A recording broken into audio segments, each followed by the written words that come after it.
ஒரு ஆணோட காதல், ஆணுக்கு பின்னாடி இருக்கிற ஸ்ட்ரகிள், ஒரு ஆண் எந்த அளவுக்கு போராடுறான் அப்படின்னு நிறைய படங்கள் பார்த்துட்டோம்.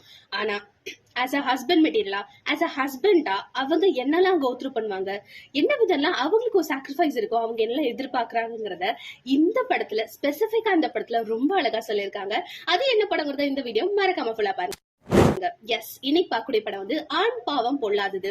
ஆண் பாவம் முன்னாடி ஒரு படம் வந்திருக்கு, பாண்டியராஜுக்கு நடிச்சது. பட் ஆனா பொல்லாததுன்னு எக்ஸ்ட்ரா டைட்டில் போட்டு இந்த படத்தை ரிலீஸ் பண்ணிருக்காங்க. சரி, புதுவிதமா இருக்குமோ அப்படின்னு நினைச்சு பார்க்கக்கூடிய படம் தான் இந்த படம்.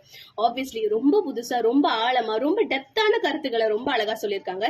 என்னதான் ஒரு ஆணோட காதல எந்த அளவுக்கு வெளிப்படுத்துறாங்களே தாண்டி, ஒரு ஆணுக்கு பின்னாடி இருக்கிற ஆஸ் அ ஹஸ்பண்ட் மெட்டீரியலா அவங்க எந்த அளவுக்கு கோத்ரூ பண்றாங்க, தனக்கு விருப்பமான ஒரு மனைவி இருந்தாலும் அவளுக்காக எந்தெந்த விஷயங்களை பண்ண முடியும், எப்படிலாம் அவளை வந்து தனக்கான ஒரு சொந்தம் ஆக்கிக்க முடியும், எந்த அளவுக்கு வந்து ஒரு புதுவிதமான சொந்தத்துக்கு போகும்போது அவங்க எந்த அளவுக்கு டாமினேட் பண்ணிக்க முடியும் அப்படிங்கறத ரொம்ப அழகா எடுத்து காட்டியிருக்காங்க. கண்டிப்பா அந்த படம் பாருங்க, உங்களுக்கும் கனெக்ட் ஆச்சுன்னா கீழே கமெண்ட்